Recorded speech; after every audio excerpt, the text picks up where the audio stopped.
Hi ನಮಸ್ತೆ. ತುಂಬ ಜನ ನನ್ನ ಕ್ಲೈಂಟ್ಸ್ಗಳು ನನಗೆ ಪರ್ಸನಲಿ ಮೆಸೇಜ್ ಮಾಡಿ ಕೇಳ್ತಾ ಇದ್ರು ಪೀರಿಯಡ್ ಕ್ರಾಂಪ್ಸ್ ಅಥವಾ ಮೆನ್ಸ್ಟ್ರುವಲ್ ಕ್ರಾಂಪ್ಸ್ಗೆ ಏನಾದರೂ ಸೊಲ್ಯೂಷನ್ ಇದೆಯಾ ಅಂತ. ಹಾಗಾಗಿ ಇವತ್ತಿನ ವಿಡಿಯೋ ಮಹಿಳೆಯರ ಪೀರಿಯಡ್ಸ್ನ ಸಮಸ್ಯೆಗಳ ಬಗ್ಗೆ, ಎಸ್ಪೆಷಲಿ ಪೀರಿಯಡ್ಸ್ ಟೈಮಲ್ಲಿ ಆಗುವಂತಹ ಪೇಯ್ನ್ ಅಥವಾ ಕ್ರ್ಯಾಂಪ್ನ ಬಗ್ಗೆ. ಮೊದಲಿಗೆ ನಾವು ಇದರ ಬೇಸಿಕ್ಕನ್ನು ತಿಳ್ಕೊಳ್ಳೋಣ. ಆಯುರ್ವೇದದಲ್ಲಿ 3 ರೀತಿಯ ದೋಷಗಳಿವೆ. ನಿಮಗೆ ಗೊತ್ತಿದೆ, ತ್ರಿದೋಷಗಳು: ವಾತ, ಪಿತ್ತ ಮತ್ತು ಕಫ ಅಂತ. ಈ ವಾತದಲ್ಲಿ ಮತ್ತೆ 5 ವಿಧಗಳಿವೆ: ಪ್ರಾಣ, ಉದಾನ, ವ್ಯಾನ, ಸಮಾನ ಮತ್ತು ಅಪಾನ. ಈ ಪ್ರತಿಯೊಂದು ವಾತದ ವಿಧಕ್ಕೂ ಕೂಡ ತನ್ನದೇ ಆದಂತಹ ಫಂಕ್ಷನ್ ಇದೆ, ಅಂದರೆ ಪ್ರತಿಯೊಂದು ತನ್ನದೇ ಆದಂತಹ ಕೆಲಸಗಳನ್ನು ಮಾಡ್ತವೆ. ಅದರಲ್ಲಿ ಅಪಾನ ವಾತದ ಕೆಲಸ ಏನಪ್ಪ ಅಂತಂದರೆ, ನಮ್ಮ ಬಾಡಿಯಲ್ಲಿ ಏನು ವೇಸ್ಟ್ ಜನರೇಟ್ ಆಗತ್ತಲ್ಲ, ಈಗ ಮಲ, ಮೂತ್ರ, ಮೆನ್ಸ್ಟ್ರುವಲ್ ಬ್ಲಡ್, ಈ ಥರದನ್ನು ಬಾಡಿಯಿಂದ ಹೊರಗೆ ಹಾಕುವಂಥದ್ದು. ಇದು ಅಪಾನವಾತದ ಮುಖ್ಯವಾದ ಕೆಲಸ. ಅಂದರೆ ಯೂರಿನ್ ರಿಲೇಟೆಡ್, ಅಂದರೆ ಯೂರಿನನ್ನು ಬಾಡಿಯಿಂದ ಹೊರಗೆ ಹಾಕುವಂಥದ್ದು, ಮಲವನ್ನು ಬಾಡಿಯಿಂದ ಹೊರಗೆ ಹಾಕುವಂಥದ್ದು, ಮೆನ್ಸ್ಟ್ರುವಲ್ ಬ್ಲಡ್ಡನ್ನು ಹೊರಗೆ ಹಾಕುವಂಥದ್ದು, ಹಾಗೆ ಗಂಡಸರಲ್ಲಿ ಸೆಮೆನನ್ನು ಹೊರಗೆ ಹಾಕುವಂಥದ್ದು. ಇದೆಲ್ಲ ಅಪಾನವಾತಕ್ಕೆ ಸಂಬಂಧಪಟ್ಟಂತಹ ಒಂದು ಕೆಲಸ. ಸೊ ಈ ಮೆನ್ಸ್ಟ್ರುವಲ್ ಪೇಯ್ನ್ ಅಥವಾ ಮೆನ್ಸ್ಟ್ರುವಲ್ ರಿಲೇಟೆಡ್ ಪ್ರಾಬ್ಲಮ್ ಯಾಕಾಗತ್ತೆ ಅಂತಂದರೆ, ಯಾವಾಗ ಅಪಾನವಾತ ತನ್ನ ಕೆಲಸವನ್ನು ಸರಿಯಾಗಿ ಮಾಡೋದಿಲ್ವೋ, ಅಲ್ಲಿ ಏನಾದರೂ ಒಬ್ಸ್ಟ್ರಕ್ಷನ್ ಇದ್ದಾಗ ಅಥವಾ ಅದರಲ್ಲಿ ಯಾವುದಾದ್ರೂ ಪ್ರಾಬ್ಲಮ್ಸ್ ಇದ್ದಾಗ ಈ ಮೆನ್ಸ್ಟ್ರುವಲ್ ರಿಲೇಟೆಡ್ ಪ್ರಾಬ್ಲಮ್ಸ್ ಕೂಡ ಕಾಣಿಸಿಕೊಳ್ಳುತ್ತೆ. ಸೊ ನಮ್ಮ ಉದ್ದೇಶ ಏನು, ಅಪಾನವಾತದ ಫಂಕ್ಷನನ್ನು ಕರೆಕ್ಟಾಗಿ ಮಾಡುವಂಥದ್ದು. ಸೊ ಅಪಾನವಾತ ಅದರ ಕೆಲಸವನ್ನು ಕರೆಕ್ಟಾಗಿ ಮಾಡಿದರೆ ಈ ಪ್ರಾಬ್ಲಮ್ಗಳು ತನ್ನಿಂದ ತಾನೇ ಸರಿಯಾಗುತ್ತೆ. ಸೊ ಹಾಗಾಗಿ ಒಂದು ಈಸಿ ಆದಂತಹ ಮೆಥಡ್ ಏನು ಅಂತಂದರೆ, ಹಾಟ್ ವಾಟರ್ ಬ್ಯಾಗನ್ನು ಉಪಯೋಗ ಮಾಡುವಂಥದ್ದು. ಯಾವಾಗ ಪೀರಿಯಡ್ ಕ್ರಾಂಪ್ಸ್ ಇರುತ್ತಲ್ಲ, ಆಗ ಹಾಟ್ ವಾಟರ್ ಬ್ಯಾಗನ್ನು ಬಳಸೋದ್ರಿಂದ ಕ್ರಾಂಪ್ಸ್ ಕಡಿಮೆ ಆಗ್ಬೋದು.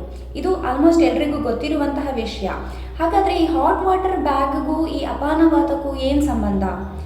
ಅದು ಹೇಗೆ ಹೆಲ್ಪ್ ಮಾಡುತ್ತೆ ಅಂದರೆ, ವಾತದ್ದು ಒಂದು ಗುಣ ಏನಂತಂದರೆ, ವಾತದಲ್ಲಿ ಶೀತ ಗುಣ ಇದೆ ಅಂತ ಹೇಳ್ತೇವೆ. ನೀವು ಅಬ್ಸರ್ವ್ ಮಾಡಿರ್ಬೋದು, ಈ ಜಾಯಿಂಟ್ ಪೇಯ್ನಿಂದೆಲ್ಲ ಸಫರ್ ಆಗ್ತಾ ಇರುವವರು ಚಳಿಗಾಲ, ಮಳೆಗಾಲ ಬಂದಾಗ ನೋವು ಜಾಸ್ತಿ ಆಗಿದೆ ಅಂತ ಹೇಳ್ತಾರೆ. ಅಂದರೆ ವಾತಾವರಣದಲ್ಲಿ ಶೀತ ಗುಣ ಜಾಸ್ತಿ ಆದಾಗ ನಮ್ಮ ಬಾಡಿಯಲ್ಲೂ ಕೂಡ ಶೀತ ಗುಣ ಜಾಸ್ತಿ ಆಗಿ ಆ ವಾತ ಇನ್ಕ್ರೀಸ್ ಆದಾಗ ನೋವುಗಳು ಕೂಡ ಜಾಸ್ತಿ ಆಗುತ್ತೆ.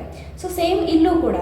ಸೊ ಈ ಶೀತ ಗುಣವನ್ನು ಬ್ಯಾಲೆನ್ಸ್ ಮಾಡೋದಕ್ಕೆ ನಾವು ಹಾಟ್ ವಾಟರ್ ಬ್ಯಾಗನ್ನು ಯೂಸ್ ಮಾಡಿದಾಗ ಅಪಾನವಾತ ಕೆಳಗಡೆ ಮೂಮೆಂಟ್ ಆಗೋದಕ್ಕೆ ಶುರು ಆಗುತ್ತೆ. ಸೊ ತನ್ನಿಂದ ತಾನೇ ಕ್ರಾಂಪ್ಸ್ ಸ್ವಲ್ಪ ಕಡಿಮೆ ಆಗುತ್ತೆ. ಇನ್ನು ನಾನು ಪರ್ಸನಲಿ ಯೂಸ್ ಮಾಡೋದು, ನೀವು ಆಯುರ್ವೇದ ಮೆಡಿಸಿನನ್ನು ಬಳಸೋರಾಗಿದ್ದರೆ ನಿಮಗೆ ಇದು ಗೊತ್ತಿರುತ್ತೆ. ವಾಯು ಮಾತ್ರೆ ಅಂತ ನೀವು ಕೇಳಿರ್ಬೋದು, ಧನ್ವಂತರಿ ವಟಿ ಅಂತ ನಾವು ಕರಿತೀವಿ. ಸೊ ಇದನ್ನು ಬಳಸೋದ್ರಿಂದ ಅಪಾನವಾತದ ಫಂಕ್ಷನ್ ಕರೆಕ್ಟಾಗಿ ಆಗುತ್ತೆ. ಸೊ ಇದನ್ನು ಹೇಗೆ ಬಳಸೋದಂತ ಹೇಳಿದ್ರೆ, ನಿಮಗೆ ಪೀರಿಯಡ್ಸ್ ಬರುವ ಕೆಲವು ದಿನಗಳ ಮುಂಚೆ ಸ್ವಲ್ಪ ಸೂಚನೆ ಸಿಗುತ್ತೆ, ಸ್ವಲ್ಪ ನೋವು, ಕ್ರ್ಯಾಂಪ್ ಬರೋದಕ್ಕೆ ಶುರು ಆಗುತ್ತೆ.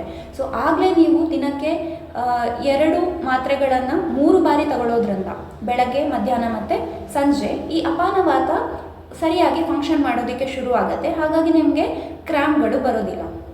ನಾನು ಕೂಡ ಹಿಂದೆ ಪೇನ್ ಕಿಲ್ಲರ್ಸನ್ನು ಬಳಸ್ತಾ ಇದ್ದೆ. ಆದರೆ ಈ ಪೇನ್ ಕಿಲ್ಲರ್ಸ್ಗೆ ಸಿಕ್ಕಾಪಟ್ಟೆ ಸೈಡ್ ಎಫೆಕ್ಟ್ಸ್ ಇದೆ. ತಗೊಳ್ಳೋದ್ರಿಂದ ಜಾಸ್ತಿ ನಿದ್ದೆ ಬರುತ್ತೆ, ನಮಗೆ ಬೇರೇನೂ ಕೆಲಸ ಮಾಡೋಕ್ಕಾಗೋದಿಲ್ಲ. ನಾನು ಒಂದು ಸರ್ತಿ ಎಕ್ಸಾಮ್ ಟೈಮಲ್ಲಿ ನನಗೆ ನೋವಿತ್ತು ಅಂತ ಪೇನ್ ಕಿಲ್ಲರ್ ತೊಗೊಂಡು ನನಗೆ ಸರಿಯಾಗಿ ಎಕ್ಸಾಮ್ ಅಟೆಂಡ್ ಮಾಡೋದಕ್ಕೆ ಆಗಲಿಲ್ಲ, ಸಿಕ್ಕಾಪಟ್ಟೆ ನಿದ್ದೆ ಬರ್ತಾಯಿತ್ತು. ಜೊತೆಗೆ ಪೇನ್ ಕಿಲ್ಲರ್ಸಿಂದ ಕೆಲವರಿಗೆ ಗ್ಯಾಸ್ಟ್ರೈಟಿಸ್ ಕೂಡ ಆಗುತ್ತೆ. ಸೊ ಅದರ ಬದಲು ಈ ವಾಯು ಮಾತ್ರ ಅಥವಾ ಧನ್ವಂತರಿ ವಟಿಯನ್ನು ತಗೊಳ್ಳೋದ್ರಿಂದ ಅಷ್ಟೊಂದು ಸೈಡ್ ಎಫೆಕ್ಟ್ಸ್ ಏನೂ ಇಲ್ಲ. ಹಾಗಂತ ಇದು ವರ್ಕ್ ಆಗೋದು ಎಲ್ಲ ನಾರ್ಮಲ್ ಆಗಿದ್ದು, ನಿಮ್ಮ ಸಿಸ್ಟಮ್ ಎಲ್ಲ ನಾರ್ಮಲ್ ಆಗಿದ್ದು, ನ್ಯಾಚುರಲಿ ನಿಮಗೆ ಪೀರಿಯಡ್ಸ್ ಟೈಮಲ್ಲಿ ಕ್ರ್ಯಾಂಪ್ ಬರೋದಿದ್ರೆ ಇದು ವರ್ಕ್ ಆಗ್ಬೋದು. ಅದು ಬಿಟ್ಟು ನಿಮಗೆ PCOD, ಸಿಸ್ಟ್ ಅಥವಾ ಇನ್ಯಾವುದೇ ಪ್ರಾಬ್ಲಮ್ಸ್ ಇದ್ದಾಗ ಇದು ವರ್ಕ್ ಆಗಲಿಕ್ಕಿಲ್ಲ. ಹಾಗೆ ಒಬ್ಬರ ಬಾಡಿ ಇನ್ನೊಬ್ಬರ ಬಾಡಿಗಿಂತ ಡಿಫ್ರೆಂಟ್ ಆಗಿರುತ್ತೆ, ದೇಹ ಪ್ರಕೃತಿ ಡಿಫ್ರೆಂಟ್ ಆಗಿರುತ್ತೆ, ದೋಷ ಪ್ರಿಡಾಮಿನೆನ್ಸ್ ಡಿಫ್ರೆಂಟ್ ಆಗಿರುತ್ತೆ. ಸೊ ಕೆಲವರಿಗೆ ಇದು ವರ್ಕ್ ಆಗ್ಬೋದು, ಕೆಲವರಿಗೆ ವರ್ಕ್ ಆಗದೇನೂ ಇರಬಹುದು. ಹಾಗಾಗಿ ನೀವು ಇದನ್ನು ಬಳಸುವ ಮುಂಚೆ ಆಯುರ್ವೇದ ವೈದ್ಯರನ್ನು ಕನ್ಸಲ್ಟ್ ಮಾಡಿ ನಿಮ್ಮ ಪ್ರಕೃತಿಯನ್ನೆಲ್ಲ ತಿಳ್ಕೊಂಡು, ಬೇರೆ ಯಾವುದೇ ಅಂಡರ್ಲೈಯಿಂಗ್ ಪ್ಯಾಥಾಲಜಿ ಇಲ್ಲದೇ ಇದ್ದರೆ ಇದನ್ನು ನೀವು ಟ್ರೈ ಮಾಡ್ಬೋದು. ನಿಮಗೆ ಈ ಮಾಹಿತಿ ಇಷ್ಟ ಆದರೆ ಪ್ಲೀಸ್ ವಿಡಿಯೋನ ಲೈಕ್ ಮಾಡಿ ಹಾಗೂ ನಿಮ್ಮವರೊಂದಿಗೆ ಶೇರ್ ಮಾಡಿ. Thank you.